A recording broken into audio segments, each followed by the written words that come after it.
आप सभी का शैलेश अग्निहोत्री के चैनल पर एक बार फिर से बहुत बहुत स्वागत है।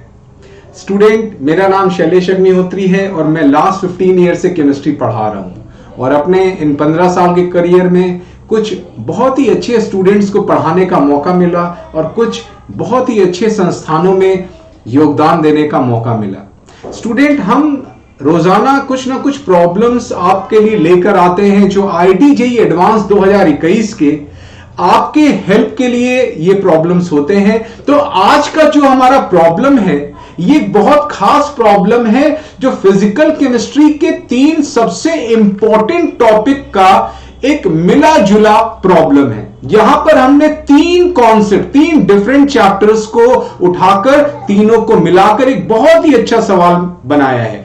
इसमें आपको आयनिक इक्विलिब्रियम, इलेक्ट्रोकेमिस्ट्री और सॉल्यूशन चैप्टर, इन तीनों के कुछ महत्वपूर्ण जो कॉन्सेप्ट्स हैं उनके इस्तेमाल के बाद इस सवाल को आप बनाने में सक्षम होंगे। तो चलिए स्ट्रेट अवे हम लोग सवाल की तरफ बढ़ते हैं और बहुत ही सिंपल वर्ड्स में हम उसका पूरा सॉल्यूशन आपके सामने रखेंगे। देखिए स्टूडेंट, जो सवाल है हमारा वो ये है। इस सवाल को थोड़ा पढ़ते हैं और समझने का प्रयास करते हैं।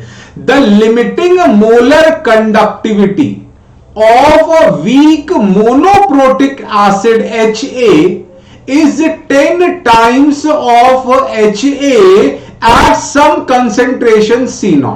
देखिए जो पहली लाइन है उसका मतलब यह है कि आपके पास एक वीक मोनोप्रोटिक एसिड है। मोनोप्रोटिक यानी जो एक H+ देता है, वो कंसेंट्रेशन C0 पर है, उसकी एक मोलर कंडक्टिविटी है और ये जो मोलर कंडक्टिविटी है उसका 10 टाइम्स होगा limiting molar conductivity of HA। तो ये पहली लाइन आपको बताने का प्रयास कर रही है। अगला पार्ट है, बताइए कितना एलिवेशन होगा बॉइलिंग पॉइंट में। तो एलिवेशन इन बॉइलिंग पॉइंट निकालना है। HA का जब कंसेंट्रेशन C0 है और उस C0 कंसेंट्रेशन पर जब pH मेजर किया गया तो pH की वैल्यू बच्चों आती है 3। तो आप बात समझिए, आपके पास उस HA का सॉल्यूशन है जो कंसेंट्रेशन C0 पर है और उस सॉल्यूशन का अगर pH अगर आप मेजर करें तो क्वेश्चन ने दिया है 3। तो डेटा क्या है?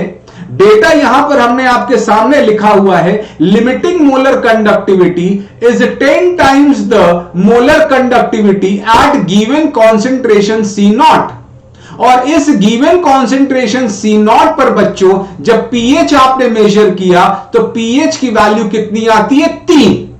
इन 2 इंपॉर्टेंट डेटा के आधार पर हम आगे एलिवेशन इन बॉइलिंग पॉइंट आपके सामने रखेंगे। तो चलिए अगले स्लाइड पर चलते हैं।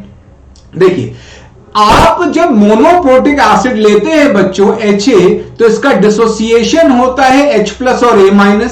आपने कंसेंट्रेशन C0 लिया था तो इक्विलिब्रियम पर बच्चों आपको क्या मिलता है? C0 1 अल्फा, H+ का कंसेंट्रेशन C0 अल्फा और A- का C0 अल्फा। बच्चों इलेक्ट्रोकेमिस्ट्री में जब हम लोग इलेक्ट्रोलाइटिक कंडक्टेंस पढ़ते हैं तो वहां हम लोगों को कोहलरॉश लॉ के पहले आपने एनसीईआरटी में पढ़ा होगा, अल्फा यानी डिग्री ऑफ डिसोसिएशन को डिफाइन करते हैं in the terms of limiting molar conductivity and the molar conductivity. और ये अल्फा क्या होता है? ये होता है the molar conductivity of that acid at the given concentration, या वो जो इलेक्ट्रोलाइट है at given concentration divided by the limiting molar conductivity of that electrolyte। और फिलहाल इलेक्ट्रोलाइट क्या है? Weak monoprotic acid. और बच्चों ये क्वेश्चन में रिलेशन हमको दे के रखा है, दिस इज 1/10। ये वैल्यू ऊपर वाले का 10 टाइम्स से 1/10 आ गया। तो यहां से बच्चों आपने डिग्री ऑफ डिसोसिएशन इसका पता कर लिया, दिस इज 0.1 या 10⁻⁻1। ठीक है, अब देखिए, अब बच्चों आपको pH भी दे के रखा है। pH का क्या फॉर्मूला होता है? -log⁻10 H+ कॉन्सेंट्रेशन और इसकी वैल्यू बच्चों कितनी दी है? 3। तो यहां से बच्चों H+ आप कितना निकालेंगे? This is 10⁻⁻3। तो आपने H+ निकाल लिया। अब बच्चों यहां से आप देखिए H प्लस का कॉन्सेंट्रेशन का एक्सप्रेशन क्या है, ये C नॉट अल्फा। तो बच्चों C नॉट अल्फा क्या हो गया, ये हो गया 10⁻³ और अल्फा आपने कितना निकाला है 10⁻⁻1। तो यहां से C नॉट बच्चों कितना आ जाएगा, ये आ जाएगा बहुत ही साधारण तरीके से 10⁻⁻2 मोलर, 0.01 मोलर। तो आप देख सकते हैं बहुत ही डाइल्यूट सॉल्यूशन है। अब आगे बढ़ते हैं, अब देखिए कैसे डेल्टा टीबी निकालेंगे। अब बच्चों आप जानते हैं डेल्टा टीबी का फॉर्मूला क्या होता है, I want of factor into KB multiplied by M। आपको बच्चों KB क्वेश्चन में 0.5 दिया है और जैसा कि आपने देखा कि कंसंट्रेशन 0.01 है जो कि बहुत डाइल्यूट है, ऐसे केसेस में मोलालिटी और मोलारिटी अप्रोक्सीमेटली सेम होती है। तो यहां पर जो मोलालिटी है बच्चों, इसको हम लोग अप्रोक्सीमेटली मोलारिटी यानी 10⁻² ले लेंगे।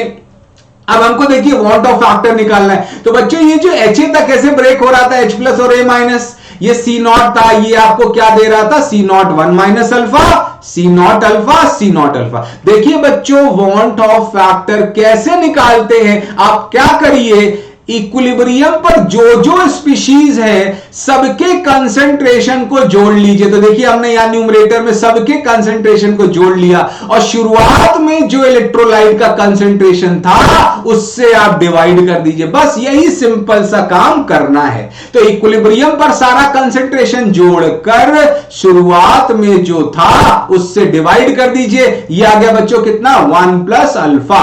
तो बेटा अल्फा तो आपने निकाल लिया 0.1 पहले ही, तो ये कितना आ गया, ये आ गया बच्चों I की वैल्यू 1.1। अब बच्चों देखिए नेक्स्ट क्या करना है, इस फॉर्मूले में हमको चीजों को रखना है। I के स्थान पर बच्चों रखे 1.1, KB की वैल्यू 0.5 और मोलारिटी वो 10⁻² हमने ले ली है मोलारिटी के बराबर। आप सब कुछ कैलकुलेट कर सकते हैं सरलता पूर्वक और ये जो आंसर आएगा ये आएगा 5.5 इंटू 10⁻3। चाहे डिग्री सेल्सियस बोल लीजिए चाहे केल्विन बोल लीजिए, दोनों में से कोई एक ऑप्शन मिल जाएगा। तो बच्चों यहां पर सवाल में एक खास बात आपने देखी कि कैसे इलेक्ट्रोकेमिस्ट्री, सॉल्यूशन और आयनिक इक्विलिब्रियम एक दूसरे से मिलकर एक बेहतरीन सवाल को जन्म देते हैं और एडवांस में इस प्रकार के सवाल के पूछने का चलन है। तो हमने खास सवाल यहां डिजाइन किया है। इसी प्रकार से हर आने वाले पार्ट में आपको खास मल्टीपल कॉन्सेप्ट्स पर आधारित सवाल हम लेकर आते रहेंगे।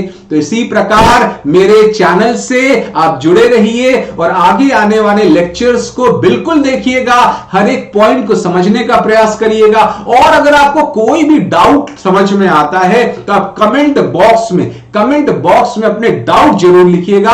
हम उसका इमीडिएट सिंपल वर्ड्स में आपको आंसर देंगे और हो सकता है अगला पार्ट जो बनाए उसमें आपके क्वेश्चंस को भी हम कैरी करें। तो मिलते हैं फिर अगले टर्न पर और इस बीच आपको अपना बहुत बहुत ख्याल रखना है। मिलते हैं अगले टर्न पर। Thank you very much.